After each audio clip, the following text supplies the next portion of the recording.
आपको लेने आ रहे हैं, ये ना यीशु किसी और को लेके चले जाए, क्या करेंगे?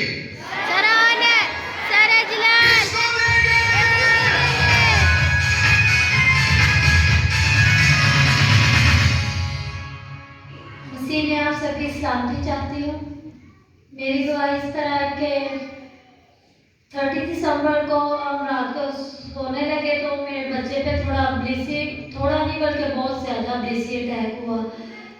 उसके बाद हमने प्रे प्लास्टर जी से करवाई, सो गया तो आधी रात को फिर सारे बच्चों पर, मुझ पर, सिवाय मेरे हस्बैंड के, हम सब पे ब्लिसी अटैक बहुत ज़्यादा हुआ था।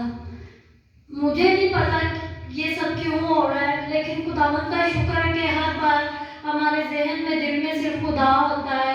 यही होता है कि सिर्फ खुदावंद इस मुसीबत से निकालेगा। फिर पास्टर जी ने हमारे लिए प्रे की, हमने जितनी दफ़ा भी कॉल की पास्टर जी उसे अटेंड करते हैं। मैं इनका बहुत शुक्रगुजार, मैं खुदावंद की शुक्रगुजार हूँ कि वो हमें मुश्किल से लड़ने की ताकत देता है। सारा इज्जत और जलाल मेरे यीशु को। क्या करेंगे? बड़े दुख से हाय भाई, आपको नहीं पता, लेकिन मैं जानता हूँ बड़ी यीशु से लोग निकले हैं, क्योंकि यीशु आपके आंसू पहुंचने आया है। क्या करेंगे?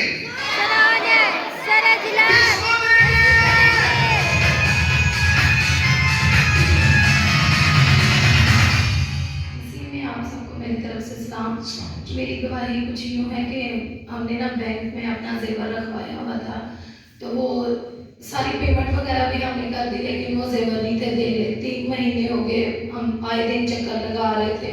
हमारे सामने उन्होंने जितने मुस्लिम लोग थे उनको जेवर दे दिया, लेकिन वही मैं थी और एक और फैमिली थी, 2 क्रिश्चियन थे, उन्होंने जेवर नहीं दिया।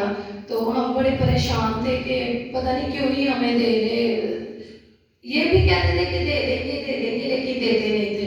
तो हमने बाजी से इस बारे में बात की, और शुक्र है खुदावंद का कि पिछले जुमे बाजी ने दुआ की, और खुदावंद का शुक्र है कि जब जुमे वाले दिन उन्होंने हमें फ़ोन करके बुलाया और जब उन्होंने हमें जेवर दे दिया। मैं खुदावंद का शुक्र करती हूँ कि बाजी की दुआ के वसीला से, जो इतनी देर से वो ना कर रहे थे, वो हमें जेवर मिल गया। मैं खुदावंद सोना बहुत बरकत की बात है। क्या करेंगे?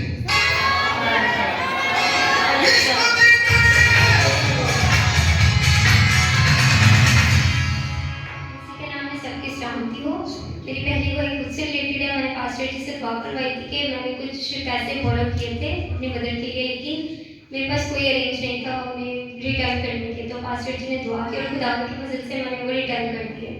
और दूसरी वही भी खुद से रिलेटेड है कि मेरी रजिस्ट्रेशन मैरिज थी 3rd ईयर की, तो मेरे पास कोई अरेंज नहीं था, तो उसके लिए भी पास्टर जी ने दुआ की और खुदा की मदद से मेरी रजिस्ट्रेशन ओके हो गई। और इस मंथ में मेरा बहुत ज़्यादा मुझे मसाइल थे, लेकिन कुछ भी जो था हैंडल नहीं हो रहा था मुझसे, तो वो भी यीशु के लोगों के वसीला से और पास्टर जी के दुआओं के वसीला से सब कुछ ठीक हो गया।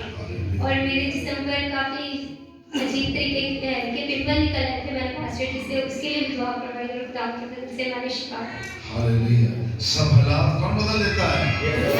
कौन बदल देता है? क्या करेंगे? किसको देंगे?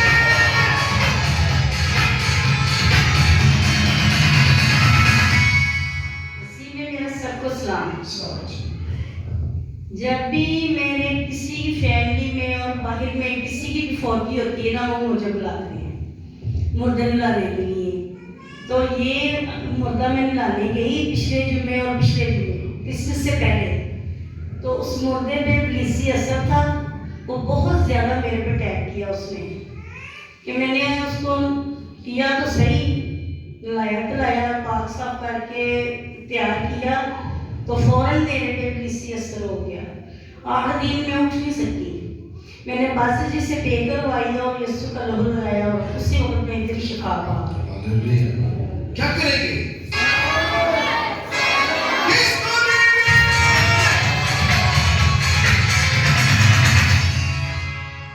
खुदावंद यीशु मसीह के कदूस नाम में आप सब बहनों भाइयों को सलाम पेश करता हूँ। खुदावंद खुदा जो मोजज़ात का खुदा, नामुमकिनात का खुदा, अजायबात का खुदा है, मेरी गवाही कुछ अजायब के ताल्लुक से है कि छोटी छोटी गवाहियाँ हम देते नहीं हैं, लेकिन छोटी गवाहियों में बहुत बड़ी खुदा की कुदरत होती है। मेरे सर के बाल काम थे, तो मैंने 2-3 बार बाकायदगी से उसरा करवाया, इसको कटिंग करवाता रहा और चर्च भी नहीं आता रहा मैं, लेकिन यीशु का पाक लहू हर रोज़ लगाता रहा, हर रोज़ लगाता रहा, हर लम्हे अपने सर पे क्रॉस का निशान करता रहा, और मेरे इस पोर्शन में बाल नहीं थे, तो खुदा के फजल से इस पोर्शन में बाल भी हैं और पूरे सर पे बाकायदा पूरे बाल आए हैं।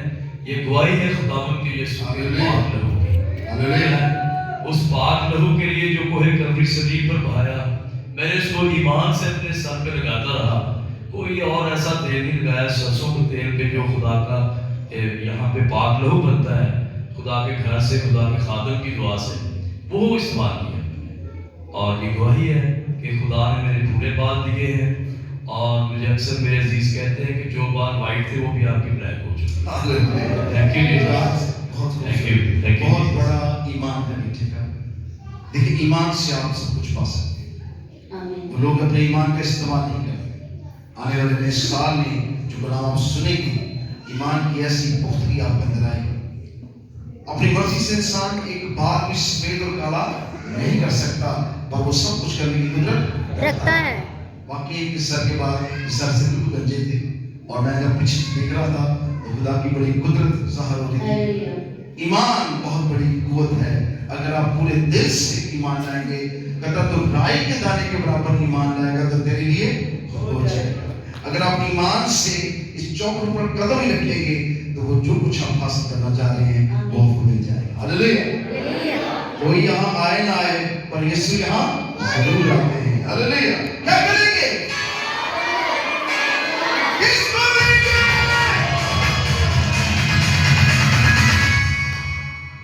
मसीह के बाबरकत और कादी नाम में आप सबको सलाम। मेरी गवाही कुछ इस तरह से, मेरे एफएससी प्री मेडिकल में मार्क्स बहुत ज़्यादा कम आए थे, तो मैं सिस्टर नादिया से प्रेयर करवाने आई थी। ऑलमोस्ट इम्पॉसिबल था कि मेरा मेडिकल फील्ड में फर्दर कोई भी करियर बने, और मेरे इतने कम मार्क्स के साथ, और मार्क्स तो मेरे कम थे, साथ फाइनेंशियली प्रॉब्लम्स और फैमिली इश्यूज भी काफ़ी ज़्यादा थे, पर खुदावंद ने सिस्टर नादिया की प्रेयर के वसीला से काम किया और मेरा बहुत अच्छे मेडिकल कॉलेज में BSc एडमिशन लिया। खुदा जब आपके साथ होता है तो सारी घाटियों को वो भर देता है और अपना क्या दिखाता है, क्योंकि खादम खुदावंद के किसी भी नेमत के मुताज नहीं होते, क्योंकि जिन्हें वो चुनता है वो किसी भी नेमत के मुताज नहीं होते। आमीन। और मेरा हर पल खुदावंद की शुक्रगुजारी में गुजरता है, और मेरे घराने पे खुदा का बड़ा ही रहम और फजल रहता है। जैसा कि आप जानते हैं कि जनवरी में मेरी मदर को पैरालिटिक अटैक आया था, उनके ब्रेन हेमरेज हुआ था, तो जिसका मैंने बहुत डिप्रेशन लिया था, क्योंकि मेरे फादर की भी रिसेंटली 1 ईयर पहले डेथ हुई थी, तो जिनकी वजह से मैं बहुत गमज़दा रहती थी। और जब मदर को आया तो मेरा भी बहुत बुरा हाल हो गया। मैंने तो बिल्कुल मुझे ऐसे मुझे लगा उस टाइम पे मैं भी मरने लगी हूँ, और खुदा ने मुझे किस तरह बचाया मैं नहीं जानती। जैसे मुझे हार्ट अटैक आ गया था, उनकी ये हालत देखे मुझसे बर्दाश्त ही नहीं हुआ। फिर उसके बाद जिस तरह बेटे ने बताया कि सर के बाल, आप बिलीव करें मेरे सर के बाल गुच्छों की सूरत में गिरना शुरू हो गए। पहले तो मुझे लगा जैसे मुझे भी, मैंने सुन रखा था कैंसर में लोगों के बाल गिरते हैं, मैंने कहा मुझे भी थोड़ी भी ऐसी चीज़ होगी गम करके कि मेरे बाल, मैंने कंघी करनी, आप बिलीव करें वैसे भी इससे गुच्छे उतरते थे, और मैंने चाहे 10 मिनट पहले ब्रश किया फिर गुच्छे निकल रहे हैं। पहले तो मैं 2-1 दिन मैंने परेशानी की, मैंने कहा क्या हो रहा है, क्योंकि एक औरत के सर पे बाल गिरना अच्छे नहीं होते हैं। लेकिन फिर मैंने खुदावन, इन बेटे की तो खुदावन के लहू की दुआई थी, लेकिन मैं तो खुदा की खादमा हूँ, मुझ पर खुदावन का रहम कुछ और तरह से होना था। मैंने उस चीज़ को बिल्कुल नहीं लिया अपने दिल पे। मैंने कहा खुदावन तेरा नाम मुबारक ठहरे। मैंने अय्यूब नबी की तरह खुदावन से एक ही बात की, मैंने कहा खुदावन अगर ये सब जिस्म जो तेरी हकल है, इसमें जो कुछ भी तेरा जमाल है, अगर तू चाहता है कि मेरे सर के ऊपर एक बाल गिरा है तो तब भी मैं आमीन कहती हूँ। मैं ना घबराऊंगी, ना डरूंगी, ना कुछ भी ना करूँगी, और मैं फ़कत एतकाद रखूँगी। आप बिलीव करें, जब मेरे अंदर ईमान की कुव्वत आई, सिर्फ मैंने दुआ वाला पानी 2-3 दफ़ा ब्लेस करके पिया था बस, और उसके बाद मेरे बाल यूं गिरना बंद हुए कि जो नए निकले वो पहले से भी ज़्यादा घने हैं। हालेलुया। और बल्कि पहले मेरे बालों का कलर कुछ का वाइट था, बिल्कुल सेम इस भाई की तरह। आप देखते मेरे ग्रे हेयर्स हैं, मैं उनको डाई नहीं करती हूँ क्योंकि ये खुदावन की तरफ से शौकत का निशान है, बुजुर्गी का निशान है, जो मुझे बेहद पसंद है। तो मेरे जो बाल हैं पहले की निस्बत पहले से भी 100 गुना घने हैं, सेहतमंद हैं और खूबसूरत हैं। और मैं खुदावन की शुक्रगुजारी करती हूँ कि जो मैं आपको बता नहीं सकती हूँ, वाकई वो गुच्छों की सूरत में ऐसे मेरे हाथ भर जाते थे, गिर रहे थे इतनी तेजी से कि वो पूरा 1 महीना ऐसे गिरे कि जैसे सर पे एक बाल पे गिरेगा। और मैं खुदावन की शुक्रगुजारी करती हूँ, फकत मैंने उस पर ईमान रखा और अपने जिस्म को उसके टोटल मर्जी पे छोड़ा। मैंने कहा बाप मेरे जिस्म 4 रुपए तेरी मर्जी कायम है और रहेगी हमेशा। जैसा बाप यीशु ने कहा कि बाप मैं अपनी रूह को तेरे हाथों में सौंपता हूँ, इसे हम सब ने अपनी रूह को, अपने जिस्म 4 रूह को खुदावन के हाथों सौंप रखा है। तो खुदा का जलाल है कि मुझे किसी लोगों की भी जरूरत नहीं रही और सिर्फ ईमान और खुदा की मोहब्बत पे ईमान रखने से खुदा ने मुझे भी ऐसे ही खूबसूरत बरकत दी। क्योंकि यहाँ पे बेशुमार बेटे बेटियाँ बैठे हैं, उसी तरह की दुआ कराते हैं जो बच्चों के बाल गिर रहे होते हैं। कुछ पिछले दिनों ऐसी बीमारी भी गुजरी है, आई थिंक जैसा ये शायद आई थिंक ये जो वायरस है इसकी वजह से भी बहुत सारे लोगों के बाल वाकई भी गिर रहे थे। और बहुत सारे बच्चों ने दुआ करवाई, उन्होंने यीशु का लहू भी लगाया, खुदा के फजल से उन्होंने भी इस बीमारी से, इस रोग से शिफा पाई। मैं खुदा की शुक्रगुजारी करती हूँ। हालेलुया। क्या करेंगे? किसको देंगे?